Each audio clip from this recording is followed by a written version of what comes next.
An immersive sim, to me, is a feeling. The game dictates the complexity and the depth of that feeling, but there's one thing they all have in common, and it is freedom.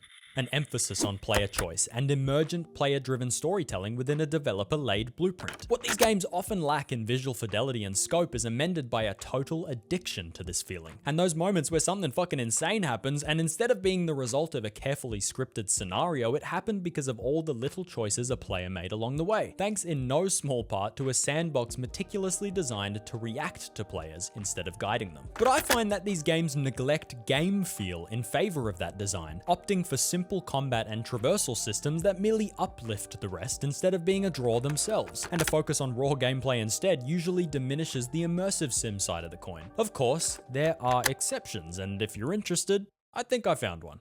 PIGFACE seeks to blend these two approaches: player choice, complex systems, freedom, but at face value makes damn sure you know it'd love for you to engage with everything currently on offer and promised in future. But if you just want to pop a ciggy in between your lips and shoot up a crack den,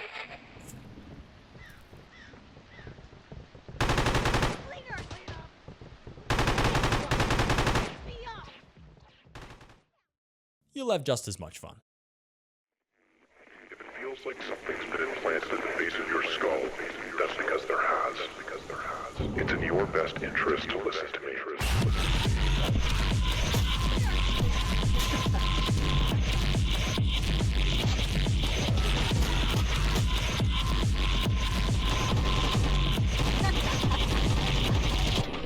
Good work.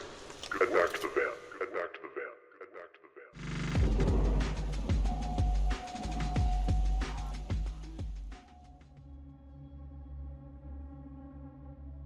PIGFACE dropped me right into the shoes of Exit, a woman. Now, I've wished for this many times, but getting a bomb drilled into my head and being forced to kill people wasn't quite what I had in mind. Anyhow, this is what has happened to her, and you'd think this would be a horrible turn of events, but it doesn't look like she minds too much. A mysterious voice over the phone dictates the terms, tests her mettle in a short but sweet tutorial for the player, and sends her on her merry way to do whatever the voice deems necessary. I dipped my toes into that freedom I mentioned earlier when I decided to kill all of his goons before leaving the area. I mean, it let me do it, and it was acknowledged.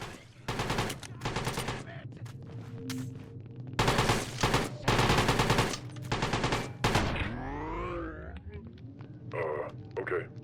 You didn't have to do that. Head to the van.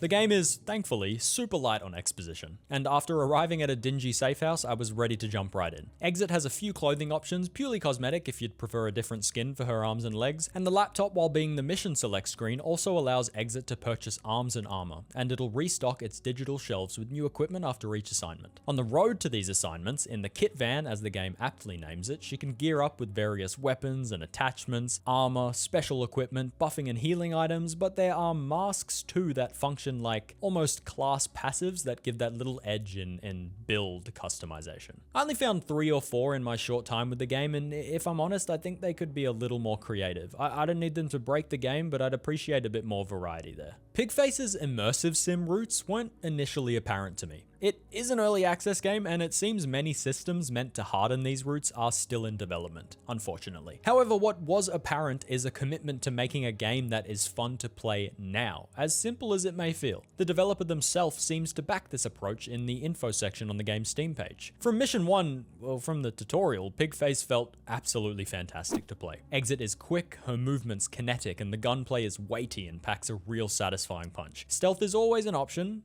but in my opinion, this game really serves that run and gun John Wick style approach. She can fucking scrap a bit too, you know. Kicks have been recently added, and a host of melee weapons to boot. Some can even be thrown, which was my favorite thing to do by far. Now, I would have used more than the hatchet I bought in the very beginning had melee been more satisfying. I used it primarily as a throwing weapon because nothing really had weight. Beating the shit out of a bunch of druggies didn't feel as good as I always imagine when there's one screaming at me on the train, so if anything about the combat should change, it's that. As I progressed level by level, more of the environment became interactable. Explosive barrels, mines, spikes, and the call of the void, but it was calling my foot to gently nudge my enemies into it. So too did my arsenal expand level by level. As new and tougher enemies cropped up with better and better weapons, I'd be able to steal them for myself, and it felt like a nice, satisfying progression. PIGFACE slowly complexified over the course of the 2 to 3 hours I had with it, which is a good sign for future updates. Yeah, look, you heard correctly. There isn't a whole lot in the game now, and for someone like me that doesn't find a ton of joy in repeating levels too many times, the runtime was a tad disappointing.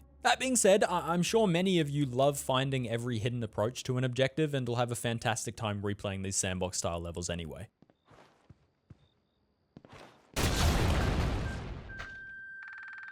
On that note, level design is currently where PIGFACE has its strongest ties to the genre. With her gear all prepared, Exit is dropped in front of wherever she needs to be, with a phone telling her whatever she needs to do, and I was expected to go do it however I possibly could. I think the game's current simplicity doesn't really disqualify it from being an immersive sim, because that feeling I mentioned was there all the same. It almost felt like a mini Deus Ex Human Revolution. I probably did the same shit over and over again in that game, but it doesn't matter because I felt like I could go wild if I ever wanted to. I always had that feeling in PIGFACE. Yes, I'm gonna pretend I'm all tactical and shit, and I'm clearing these fucking crack dens room by room, but I could also beeline it for the objective, or try to kill everyone in a really interesting way, or kill as little as possible. There's a backbone of systems here that promise something truly amazing whenever it is a fully realized experience. But I'm thankful it's as playable and as satisfying as it is right now. I am a little conflicted about one thing though, and it is the AI, the enemies themselves. They kind of fucking suck. There is a shadow of a brain to them for sure, as they don't just charge at a loaded gun, they often circle around you or whatever, but other than that, they're just meat puppets. They don't feel like simulations just yet. There's certainly a satisfying ragdoll when they die, and they talk and yell like you'd expect. It's not totally a detriment to the game, but they also don't offer too much personality to force a change in my playstyle. They never really kept me on my toes. They also don't hear noises or gunshots that aren't really close to them, and they don't notice everyone else getting walloped just 10 or so meters away, but that's actually where I am conflicted, at least for how I approach the game. If they did act realistically, they'd be on me like I was a hornet in a beehive, and I wouldn't have been able to pretend I'm way cooler than I am, so maybe a hint of stupidity is cool with me. And well, you know, I got hit by a train over and over again in one level, so I can't be that much smarter.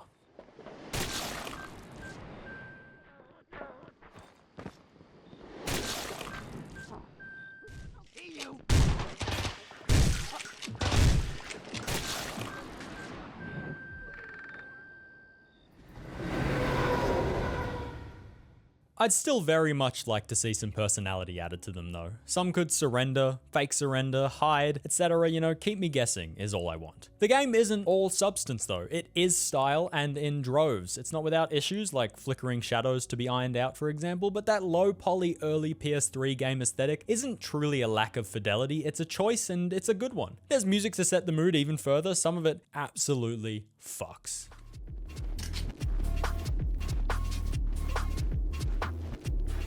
Beyond the clip I highlighted way back in the beginning of this review, there's a sprinkling of humor throughout as well. PIGFACE has a pretty miniature cast of characters for sure, but an entertaining one at that. I'd love to see the humor expand as the game nears 1.0. It's always cool when a narrative knows where to place levity. And to tie off the review, I'm happy to say, the same as Mole before it, PIGFACE performs exceptionally well. Straight out the gate, again, like all games should. Look, I've alluded to it, or said it outright, I guess. PIGFACE isn't yet the immersive sim it could be, but it's shaping up that way, and I've also said that it gives me that feeling, and if I've made anything clear, I hope it's that this feeling is the soul of the genre, to me at least, and nailing that is a really good sign for what's to come. Now, I'm biased against early access games. I hate having to play a game again if I want the full experience when 1.0 comes around, so I'd usually just wait. But this game is an exception to that rule, and the developer fully expects us to want to go back every time something new is added to see what kind of fuckery we can get up to.